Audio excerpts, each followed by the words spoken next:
کابل کے ہوائی اڈے سے نکلتے ہوئے جس طرح امریکی افواج نے اپنے دفاعی ساز و سامان کا حشر کیا، جیسے اپنے مضبوط ترین ایئر ڈیفنس سسٹم کو تباہ کیا، جا بجا کھڑے جہازوں اور ہیلی کاپٹروں کا حلیہ بگاڑا، ایسے لگ رہا تھا جیسے انہیں ٹیکنالوجی کے ان خداؤں پر بہت غصہ تھا۔ ان سب کی موجودگی میں وہ ذلت آمیز شکست سے دوچار کیسے ہو گئے جن لوگوں نے اول شباب میں ملٹری اکیڈمی کی ٹریننگ کے دوران یہی لوریاں سنی ہوں کہ امریکی دفاعی ٹیکنالوجی دنیا کی سب سے طاقتور اور ناقابل تسخیر ٹیکنالوجی ہے؟ انہیں کیسے یقین آئے کہ اس سب کے ہوتے ہوئے انہیں صرف 60,000 بے سر و سامان بندگان رحمان مار بھگائیں گے؟ کابل ایئرپورٹ سے رخصت ہونے والوں کی حالت اس وقت بالکل قریش مکہ جیسی تھی، جو فتح مکہ کے وقت اپنی آنکھوں کے سامنے لات، عزا اور حبل جیسے 360 بتوں کو ٹوٹتے دیکھ کر سوچ رہے تھے کہ اگر ان خداؤں میں کوئی طاقت و قوت اور کرامت ہوتی تو وہ آج یوں ندامت سے سر جھکائے کھڑے نہ ہوتے۔ میرا اللہ جب نصرت و فتح کا اعلان فرماتا ہے تو پھر کفار مکہ کا 1000 کیل کانٹے سے لیس لشکر ہتھیار پکڑے دم بخود رہ جاتا ہے،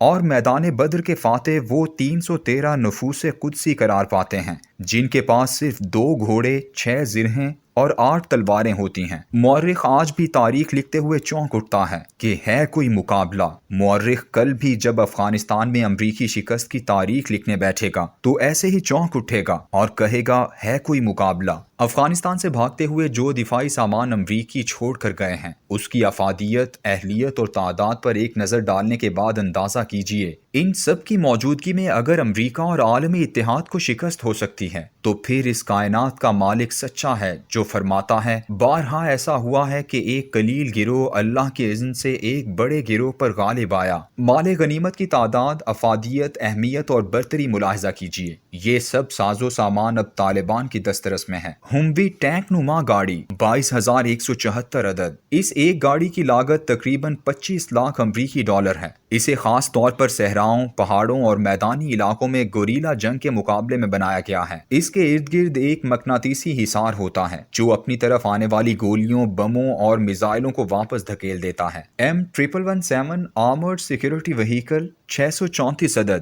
یہ گاڑیاں امریکی پولیس کے پاس ہوا کرتی تھیں، جنہیں خاص طور پر زیر زمین بارودی سرنگوں اور سڑک کے کنارے نصب بموں سے نبردآزما ہونے والے آلات لگا کر افغانستان کے لیے ڈیزائن کیا گیا۔ مائن پروف وہیکلز میکس پرو 155 عدد۔ یہ ایسی ٹینک نما گاڑی ہے جسے صرف اسرائیل کے لیے ڈیزائن کیا گیا تھا، جو کسی بھی قسم کے اچانک حملے، بارودی سرنگوں اور براہ راست جنگ کے لیے کامیاب سمجھی جاتی ہے۔ بختر بند گاڑی 169 عدد۔ انہیں عرف عام میں APC کہتے ہیں اور یہ ٹینک کی صورت پہیوں والے پٹے پر چلتی ہیں، لیکن ان امریکی گاڑیوں میں سیٹلائٹ سے کئی میل دور تک دشمن کو ڈھونڈنے کی صلاحیت بھی موجود ہے۔ پک اپ وغیرہ 42,000 عدد۔ ان میں زیادہ تر اعلیٰ کوالٹی کی ڈبل کیبن پک اپس ہیں جو افغانوں کی محبوب سواری ہے۔ مشین گنز 64,363 عدد۔ ٹرک 8,000۔ وائرلیس سیٹ 1,62,043 عدد۔ اندھیرے میں دیکھنے والے آلات 16,035 عدد۔ یہ وہ ہتھیار ہیں جسے امریکیوں نے خاص طور پر اپنے لیے مخصوص کر رکھا تھا، اور امریکی ان ہتھیاروں کے طالبان کے ہاتھ میں آ جانے کی وجہ سے بہت پریشان ہیں۔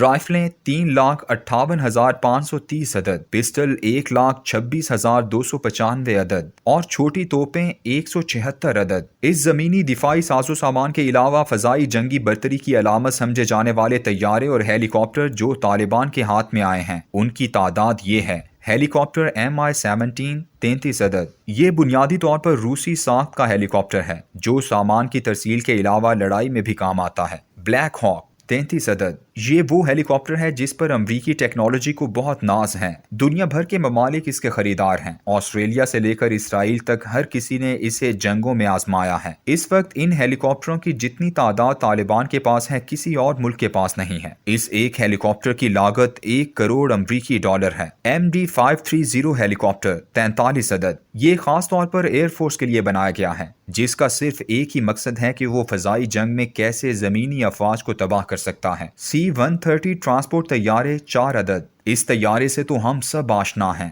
سیسنا 208 28 عدد۔ عام مسافر جنگی طیارہ سیسنا RC-208 10 عدد۔ یہ آبادیوں پر حملہ آور ہونے کے لیے خاص طور پر ڈیزائن کیا گیا ہے۔ ایمبریئر EMB 23 عدد۔ اس ایک جہاز نما ہیلی کاپٹر کی قیمت $30 کروڑ ہے اور اسے امریکی جدید فضائی برتری کا شاہکار تصور کرتے ہیں۔ طالبان کے پاس آنے والے مال غنیمت کی یہ لسٹ ان کے کسی خیر خواہ نے جاری نہیں کی، بلکہ یہ فہرست افغانستان میں 2008 سے قائم ایک امریکی ادارے سیگار نے جاری کی ہے۔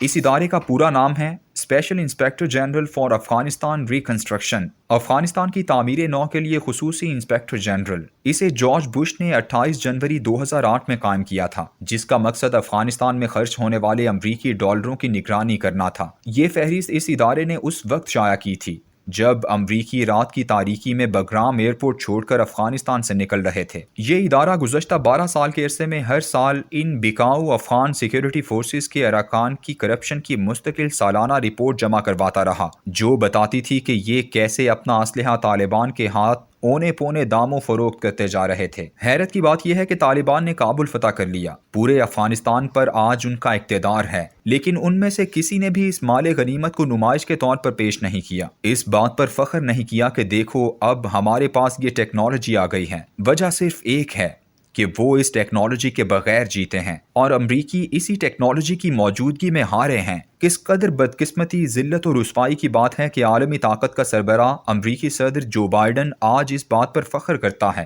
کہ دیکھو ہم نے کابل ایئرپورٹ سے انسانوں کے انخلاء کا جو آپریشن کیا وہ انسانی تاریخ کا سب سے بڑا اور تیز رفتار آپریشن تھا۔ ایک جانب عالمی طاقت جلد بھاگ نکلنے پر فخر محسوس کر رہی ہے اور دوسری جانب کابل ایئرپورٹ پر داخل ہونے والے طالبان اللہ کے سامنے سر بسجود ہوتے ہیں تو ان کی آہیں، سسکیاں اور چیخیں نہیں رکتیں۔ شکر کی نعمت سے مالا مال یہ مردان صف شکن، کوئی ہے جو ان کے مقابل ٹھہر سکے۔